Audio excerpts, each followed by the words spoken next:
Oke, baik. Bismillahirrahmanirrahim. Assalamualaikum warahmatullahi taala wabarakatuh. Rabbi syrah li sadri wa yassir li amri wahlul 'uqdatam min lisani yafqahu qawli. Insyaallah hari ini kita akan melanjutkan pembelajaran kita di pengetahuan kuantitatif bersama Kak Syamsul Alim Bahri selama kurang lebih 30 sampai 40 menit ke depan. Generasi Smart School berkarakter cerdas Ki.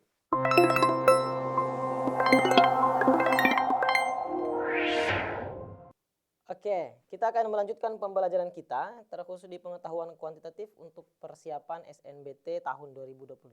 Sekali lagi kami ucapkan terima kasih kepada rekan-rekan guru, rekan-rekan pendamping beserta rekan-rekan siswa yang masih semangat untuk menyelesaikan dan fokus dalam persiapan SNBT. Kemarin kita sudah membahas tentang apa? Oke, ada yang masih ingat ya? Betul, operator bilangan.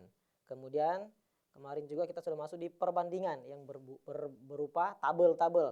Nah, hari ini kita akan fokus lagi di perbandingan, tetapi untuk perbandingan senilai dan perbandingan berbalik nilai. Nah, jadi kita bagi atas dua. Ada perbandingan senilai dengan perbandingan berbalik nilai. Jadi mungkin teman-teman sudah sering menggunakan atau sering mendengarkan istilah-istilah ini. Nah, apa sih sebenarnya itu perbandingan senilai? Atau biasa orang mengatakan berbanding lurus. Kalau perbandingan senilai, kalau kita lihat dari grafiknya di sini, ya, ternyata ketika satu variabel bertambah, maka variabel yang lain juga akan bertambah. Contoh misalkan, saya punya satu buah pensil misalnya, harganya Rp5.000. Artinya apa? Ketika saya punya dua buah pensil, harganya adalah Rp10.000. Kalau 3 pensil, Rp15.000. Jadi semakin besar satu variabel, semakin banyak pensil yang saya beli, maka semakin banyak atau semakin besar juga harganya. Kira-kira seperti itu. Makanya grafik ini akan semakin meningkat. Nah, itu disebut dengan perbandingan senilai atau perbandingan berbanding lurus. Oke. Kak, bagaimana contohnya? Contoh tadi misalnya kita yang sederhana lah. Kita bahas dulu konsepnya biar lebih paham. Untuk senilai ya, ini masuk di perbandingan senilai. Saya punya tabel. Caranya adalah tinggal teman-teman buatkan tabel, kemudian dikali silang. Nah, ini tekniknya. Dikali dengan silang. Maksudnya bagaimana, Kak? Contoh saya punya pensil. Kita buat. Ada pensil, kemudian ada harga. Ya, pensil. Nah, seperti itu. Biasanya perbandingan senilai itu lebih kepada harga dengan barang paling sering. Kenapa? Karena semakin besar harga, maka semakin banyak pensil atau barang yang kita dapatkan. Saya punya pensil 5, harganya Rp50.000. Gitu ya. Kalau saya beli pensil Rp150.000, kira-kira berapa pensil yang akan saya dapatkan? Nah, kalau kita pakai cara manual, ya kita misalkan ini variabel A. Karena dia senilai, maka paling gampang kalau kita dikali silang. Ini ke sini, ini ke sini. Berarti A, oke. A kita kalikan dengan 50, ya, sama dengan 5 kita kalikan dengan 150. Oke. Karena sudah perkalian sama dengan perkalian, ini bisa kita coret. 150 bagi 50 berapa? Dapat 3. Ya udah, berarti A sama dengan 15. Jadi saya dapatkan 15 pensil ketika saya membeli dengan harga Rp150.000. Nah, ini kalau kita pakai cara manual. Apakah ada cara lain, Kak? Ada. Kita kasih cara lain. Cara lainnya gini. Cara lainnya kita cukup menggunakan operasi bilangan penjumlahan atau operasi bilangan perkalian. Maksudnya bagaimana? Kita lihat. Kita buat tabel yang sama. Ada pensil, ada harga. Nah. Kalau kita menggunakan konsep penjumlahan dengan perkalian, ya, atau bukan penjumlahan, perkalian dengan pembagian. Nah, teman-teman cukup perhatikan di sisi tabel bagian di kiri dengan kanan, Kemudian di sisi tabel bagian atas dengan bawah, ya. Oke, bagaimana maksudnya? Coba kita lihat. Kita tulis dulu angkanya, ada 5, kemudian 50.000, 150.000, berapa harganya? Caranya adalah kita harus buat, ya, kita harus buat panah, ya. Kita harus buat panah kemana? Ke variabel yang dicari. Ke variabel yang dicari. Oke. Bisa? Mana variabel yang dicari? A. Berarti buatlah panah ke sini. Set. Nah, kita lihat hubungannya. 50.000 ke 150.000. Ya, kalau dia meningkat harganya atau angkanya pasti dikali. Jadi kita hanya pakai dua variabel. Operasi bilangan itu perkalian dengan pembagian. Oh, 50 ke 1,5 ternyata dikalikan dengan 3. Karena di ruas kanan saya kali 3. Ini kan senilai ya. Maka di ruas kiri juga bisa dikalikan dengan 3. Maka langsung kita dapatkan nilai A berapa? 15. Karena 5 kali 3. Selesai. Nah, ini yang saya maksud ruas kiri dengan ruas kanan. Tetapi kalau untuk perbandingan senilai sendiri bisa juga berlaku antara atas dengan bawah. Contoh, coba kita lihat. Intinya adalah buat tanda panah ke yang dicari. Set. Kemudian ini 50 ke 5. Kan turun nih. Berarti pasti dibagi berapa? Dibagi 10. Nah, karena di atas saya bagi 10, maka di bawah juga wajib saya bagi 10. Artinya apa? Kita sudah dapatkan nilai A berapa? 150.000 dibagi dengan 10. Sama. Sama-sama dapat 15. Bisa ya? Oke, ini cara pertama, cara kedua, cara ketiga. Bebas, teman-teman mau pakai cara yang mana? Semuanya pasti dapat. Ya. Yang penting paham konsepnya bahwa kalau kapan dia senilai dan kapan dia berbalik nilai. Oke. Kemudian, apa itu berbalik nilai? Berbalik nilai berarti kebalikannya. Ketika satu variabel meningkat, maka variabel yang lain itu menurun. Biasanya soal-soal ini lebih banyak mengarah kepada orang, ya, orang dengan pekerja. Orang dengan waktu. Kenapa? Karena semakin banyak orang, maka semakin sedikit waktu yang dibutuhkan untuk menyelesaikan satu pekerjaan. Misalnya teman-teman di sekolah, kalau misalkan disuruh sama gurunya, ya, disuruh sama kepala sekolahnya. Kalau misalkan hanya sendiri satu orang yang ngecat itu setiap dinding-dinding di kelas, itu pasti membutuhkan waktu yang lama. Tapi ketika kita gabungan, ada 30 orang, 20 orang, pasti waktu yang dibutuhkan sedikit. Sehingga pekerjaan cepat terselesaikan.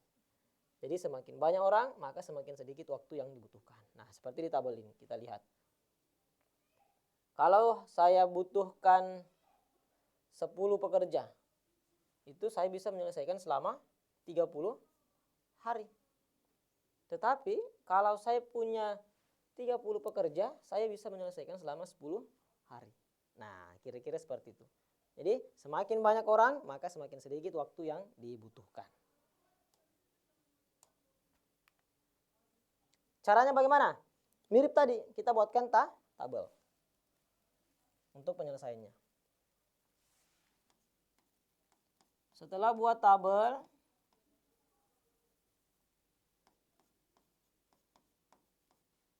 kalau tadi yang dikali silang itu untuk perbandingan senilai, kalau berbalik nilai maka dia harus dikali lurus. Nah, kira-kira seperti itu, dikali lurus. Contoh, orang dengan waktu. Oke, kita buat tabelnya. 5 orang bisa diselesaikan dengan waktu 10 hari. Tiba-tiba mandor mengatakan saya ingin waktu diselesaikan selama 1 hari. Ya, kira-kira berapa orang yang saya butuhkan untuk menyelesaikan proyek ini? Nah tinggal kita kali lurus. Set. A kali 1 dapatlah si A. 5 kali 10 dapatlah 50. Berarti pekerja yang dibutuhkan adalah 50. Ya udah selesai. Ya. Cuman teman-teman harus paham bahwa di soal-soal seperti ini kadang yang menjadi pembeda adalah ada soal yang langsung ditanyakan jumlah pekerjanya berapa, ada yang juga langsung ditanyakan tambahan pekerja. Nilai dari A yang saya tuliskan di sini adalah pekerja yang dibutuhkan untuk menyelesaikan selama 1 hari. Ya, untuk selama 1 hari. Bagaimana tambahan pekerjanya? Kalau dia tambahan pekerja,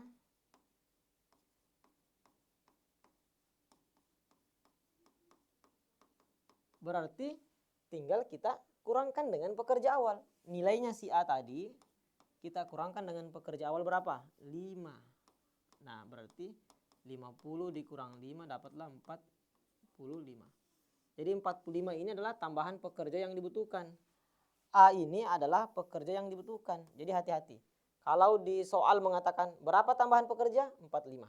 Berapa pekerja yang dibutuhkan? 50. Ya. Kita pakai cara lain untuk menyelesaikan. Sama, hanya menggunakan perkalian atau pembagian. Kita menggunakan soal yang sama.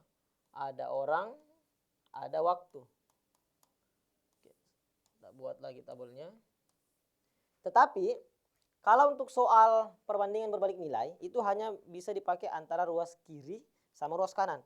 Atas dengan bawah tidak bisa dipakai. Ya, ini hanya berlaku untuk ruas kiri dan kanan. Nah, bagaimana maksudnya Kak? Coba kita tulis 5 orang 10 hari.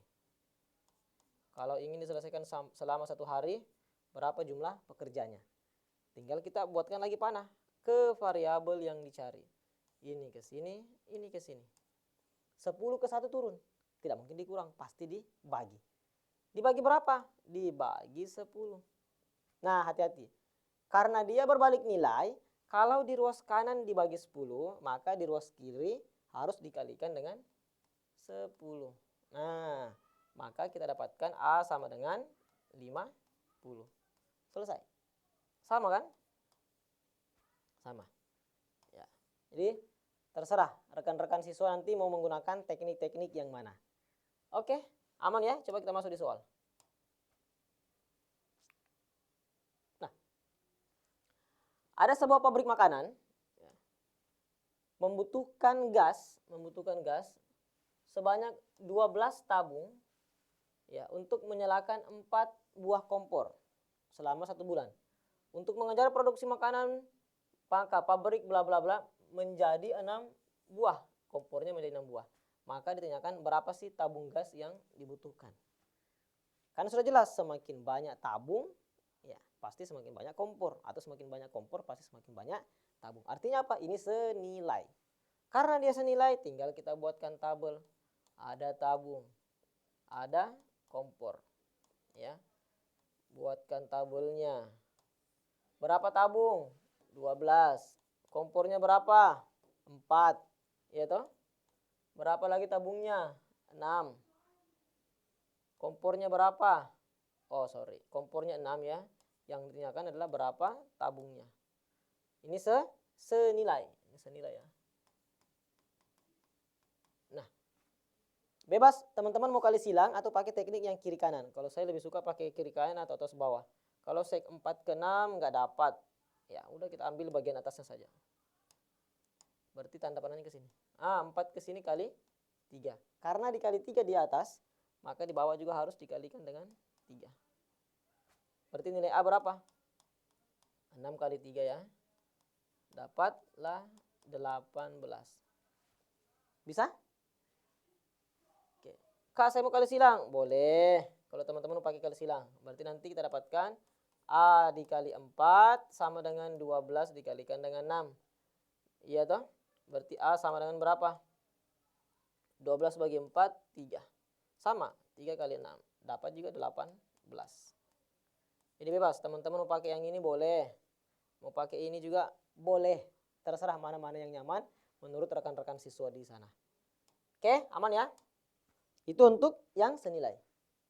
Nah, kalau kita mengacu soal yang lebih kompleks sedikit, ya, dia tidak langsung menunjukkan apa yang ditanyakan, tetapi dia ubah variabelnya, kemudian kita harus konversikan satuan-satuan itu. Seperti ini. Katanya ada 18 potong kain, harganya 630.000. 18 potong kain harganya adalah 630.000. Kalau harganya 3,5 kodi, ya 3,5 kodi. Berapa harga kain tersebut? Masalahnya adalah satu kodi itu berapa? Ada yang tahu? Satu kodi berapa? Satu kodi sama dengan 20 buah. Bisa ya? Kalau satu lusin berapa? 12. Betul. Kalau satu gross, satu gross berapa? Setara dengan 12 lusin. Artinya kalau kita mau konversi ke buah harus dikalikan lagi dengan 12, maka setara dengan 144 buah. Oke, 144 buah. 3,5 kodi, berarti tinggal kita kalikan 20. Berarti 3,5 dikalikan dengan 20 dapat berapa? 70 ya. Oke, kita dapat 70. Ya udah, kita tinggal kalikan. Kain dengan harga. Oke, kain dengan harga.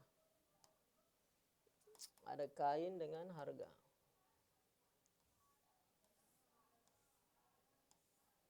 Kainnya berapa? Ada 18 potong, harganya 630.000. Kalau dia 70 potong kain, berapakah harganya? Nah, kalau kita menggunakan teknik kiri kanan atau atas bawah, ini tidak bisa kita dapatkan.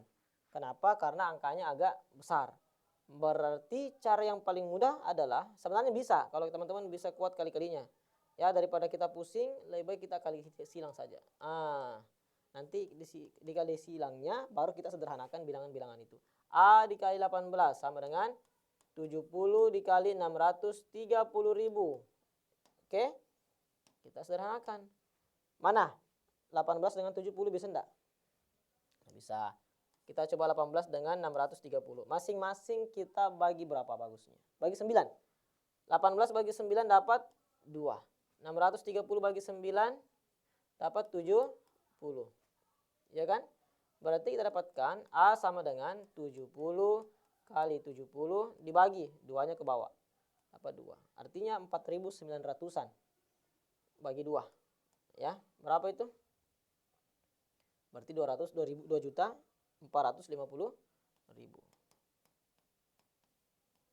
Berarti jawabannya apa? Jawabannya adalah alfa. Ya. Oh, bentar kita cek dulu. 70 bagi 2 berapa? Dapat 45, ya. 70 kali 45 berarti 45 kali 7. 7 kali 5 35 simpan 3. 28 9. 7 kali 4 28 9 30 31, ya. 7 kali 5 3 8 9. Kok salah? Bentar. Kita cek dulu. Di mana letak kesalahannya? Oke, lah kali 18 sudah. Kemudian 70 kali 63. 18 bagi 9 2. 630 bagi 9 dapat 70. 9 kali 7 1630. Oke. Oke, bisa pakai ini atau langsung saja menjadi berapa? 4.900. Udah benar tadi ya, dibagi dengan 2. Karena 24 setengah kan kalau dikali 2 hasilnya berapa? 4.000. 2 kali 2 4, 4 setengah kali 2 dapat 900. Oke, sudah benar ya? 2.450.000. Oke, kita lanjut. Nah, kalau ini agak mudah ini. Katanya ada Pak Arif berhasil menempuh jarak dengan sepeda motor sejauh 80 km dalam waktu 4 jam. Berarti 80 km selama 4 jam. Ya. Kemudian berapa jarak yang berhasil dilalui oleh Pak Arif jika berhasil melakukan perjalanan selama 5 jam. Nah, ini hubungan apa dengan apa? Jarak dengan waktu. Kan kalau kita bahas fisika sedikit, kecepatan itu sama dengan jarak dibagi dengan waktu. Artinya apa? Di sini kita dapatkan bahwa kecepatan itu berbanding lurus dengan jarak, kecepatan berbanding terbalik dengan waktu, jarak berbanding lurus dengan waktu. Kenapa? Karena semakin besar jarak yang kita tempuh, maka semakin besar juga waktu yang kita butuhkan untuk sampai. Makassar ke Bone ya 4-5 jam. Kenapa? Karena jaraknya jauh. Ke Toraja bisa dapat berapa jam? Lebih dari 4 jaman. 10 sampai 12 jam. Tetapi kecepatan dengan waktu itu berbanding terbalik. Kenapa? Karena semakin besar kecepatan kita mengendarai, maka semakin sedikit waktu yang dibutuhkan untuk sampai. Makanya biasa orang kalau lari 100 naik kendaraan pasti lebih cepat sampai. Ya. Itu kalau dalam konteks perbandingannya. Tapi kalau kita bahas dalam konteks fisika itu lain lagi. Karena banyak variabel-variabel lain. Apakah karena ada gaya gesek, dia terhenti atau bagaimana. Ya udah, ini jarak dengan waktu. Ya, berarti J dengan W. Nah, jaraknya berapa? 80. Selama 4 jam. Kalau dia 5 jam, berapa di sini? Nah, kita pakai kiri kanan saja ya. Oh, enggak bisa. Kita pakai atas bawah saja. Ini kita kalikan dengan 2. Di sini kita kalikan dengan 2. 20. 4 kali 20. Nah, di sini kali 20. Berarti dapat berapa? Kenapa masing-masing sekali antara atas dengan bawah? Karena senilai. Seandainya berbalik, di sini kali 20, di sini bagi 20. Dapatlah 100. Nah, kita dapatkan 100 kilometer. Sehingga jawabannya apa? Alfa. Bisa ya, teman-teman? Ini baru soal nomor 3. Kemudian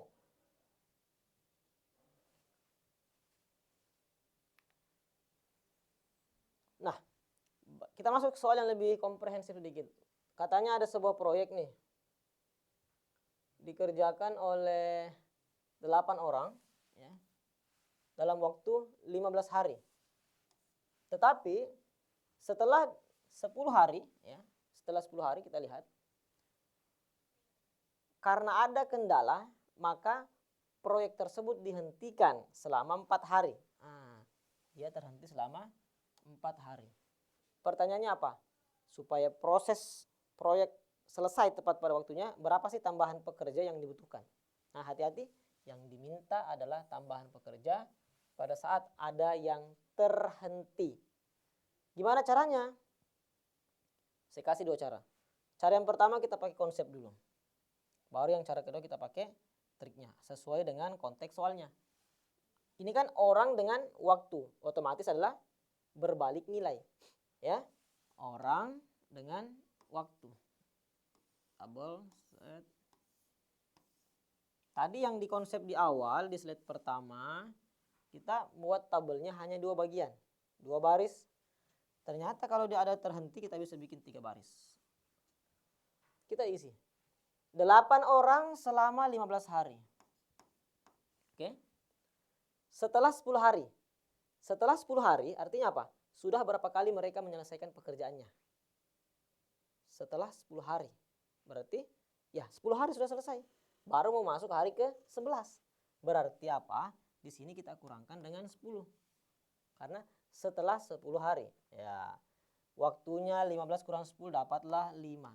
Pada saat di sini setelah 10 hari dan dapat 5, ini kan sebenarnya masih sama ya. Masih sama 8 orang yang mengerjakan. Tetapi tiba-tiba pekerjaan terhenti. Terhentinya berapa hari? Selama 4 hari. Terhenti berarti tidak bekerja. Ya kan? Berarti dikurangkan dengan 4. Dapatlah 1. Bisa? Baru kita tulis di sini nilai si A. Kak, yang mana mi pale kita kali silang? Yang mana kita kali lurus?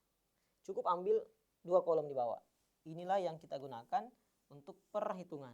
Karena dia tidak senilai, maka dikalikan lurus. Ini kali ini kali ini. Berarti nilai A sama dengan 40. Kenapa? Karena 8 kali 5. Bisa. Tapi ingat, ini 40 adalah orang yang dibutuhkan, bukan tambahan pekerja. Yang diminta berapa? Tambahan pekerjanya. Karena kalau bilang Q 40 mana di opsi 40? Tidak ada. Berarti tambahan pekerjanya berapa? Tambahan pekerja artinya berapa? 40 kita kurangkan dengan pekerja awal 8. Ya, maka kita dapatkan berapa? 32. Nah, ini jawabannya. Dapatlah error. Bisa? Saya. Kak, apakah ada cara lain? Ada, saya kasih cara lain. Untuk soal seperti ini, ketika waktu terhenti atau libur beberapa hari, ada triknya. Tapi ini trik langsung mencari tambahan pekerja. Nah, tambahan pekerja plus libur. Nah, bagaimana rumusnya, Kak? Oke, saya tulis tambahan TPL. Tambahan pekerja libur, ya. Rumusnya gini, libur, ya. Kemudian kita kita bagi dengan sisa waktu. Setelah itu apa? Kita kalikan dengan pekerja awal. Nah, pekerja awal. Oke? Tinggal kita masukkan. Nah, substitusi liburnya berapa hari? 4. Bisa? Sisa waktunya berapa? Pertama kan 15 hari. Tulis. Oh, setelah 10 hari. Artinya sudah 10 hari dikerjakan. Berarti kurang 10. Oh, libur lagi 4 hari. Kurang 4. Dikali pekerja awal. Pekerja awalnya berapa? 8 orang. Iya toh? Semasuk mikir. 4 bagi 15 kurang 10. 5. 5 kurang 4, 1. Berarti 4/1 dikalikan dengan 8. Dapat berapa? Sama. Dapat juga 32. Jawabannya apa? Error. Oke? Kak, mana mudah? Mana mudah menurut kita? Saya sudah berikan 2 cara, terserah teman-teman mau pakai cara yang mana. Oke? Bebas mau pakai ini atau mau pakai yang ini. Oke. Oke, soal terakhir kita lihat. Teman-teman kira-kira mau pakai cara yang mana? Mau pakai cara yang tabel tadi ataukah mau pakai langsung triknya? Kita pakai triknya. Coba sambil mengingat, masih ingat apa rumusnya tadi? TPL, teknik pekerja yang libur. Ya. Kita pakai teknik pekerja yang ada liburnya. Liburnya berapa hari? Tulis libur dibagi sisa waktu, ya. Kemudian dikalikan dengan apa? Dikalikan dengan pekerja awalnya. Nah, pekerja awal. Kita lihat di sini. Pekerjaan dikerjakan oleh 12 orang dan direncanakan selesai dalam waktu 25 hari. Karena kehabisan bahan baku, ya, pekerja terhenti saat memasuki hari ke-16 selama 2 hari. Memasuki hari ke-16, baru mau masuk hari ke-16, berarti berapa hari nih kerja? 15 hari kerja, ya. Ya. Terhenti berarti ini yang 2 sebagai libur. Nah, pekerja awalnya berapa? 12. Awalnya berapa hari direncanakan? 25 hari. Kasih masuk nih. Liburnya berapa hari? 2. Oke. Sisa waktunya berapa? Pertama 25 hari. Oke. Kemudian ini hati-hati katanya. Kata-katanya di sini adalah memasuki hari ke-16. Beda tadi. Setelah hari ke-16 yang tadi soal sebelumnya. Setelah hari ke-16 artinya apa? 16 hari kerja. 15 hari. Kalau ini baru masuk hari ke-16. Artinya baru juga 15 hari diselesaikan. Makanya di sini tetap dikurangkan dengan 15. Maka dikurangkan lagi liburnya. Liburnya berapa hari? Ya 2. Oke. Dikalikan dengan siapa? Pekerja awalnya. Pekerja awalnya berapa? Mana? Ini 12 orang. Tinggal disubstitusi, diselesaikan. Eliminasilah. 2 dibagi 25 kurang 15 dapat 10 kurang 2, 8. 8 kali 12. Nah, mati tewas sisa 4. 12 bagi 4 dapat 3. Ada 3? Ada dong. Berarti inilah tambahan pekerja yang dibutuhkan untuk menyelesaikan suatu pekerjaan. Oke? Jadi kita sudah membahas tentang apa? Membahas tentang tambahan pekerja sudah, kemudian pekerja juga sudah, khusus pekerjanya ya, perbandingan senilai, dan ada juga perbandingan berbalik nilai. Oke. Tadi sudah semua kita bahas.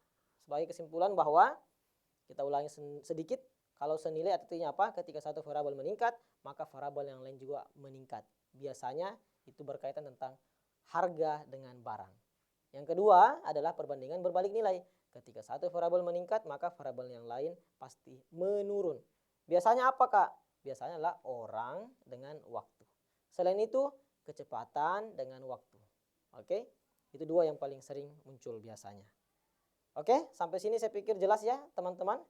Mudah-mudahan teman-teman dimudahkan ujiannya, diberikan kesehatan, diberikan kekuatan, dan diberi kemudahan pada saat menyelesaikan ujian-ujian SNBT untuk seluruh subtes, baik di matematika, bahasa, dan sebagainya. Oke, tetap jaga kesehatan, jangan lupa bahagia. Salam sama rekan-rekan guru pendamping di sana, Sulawesi Selatan. Salam hangat dari saya sendiri, Syamsul Alim Bahri selaku tentor atau pengajar pengetahuan kuantitatif. Wallahu muwaffiq ila aqwamit thoriq. Assalamualaikum warahmatullahi taala wabarakatuh.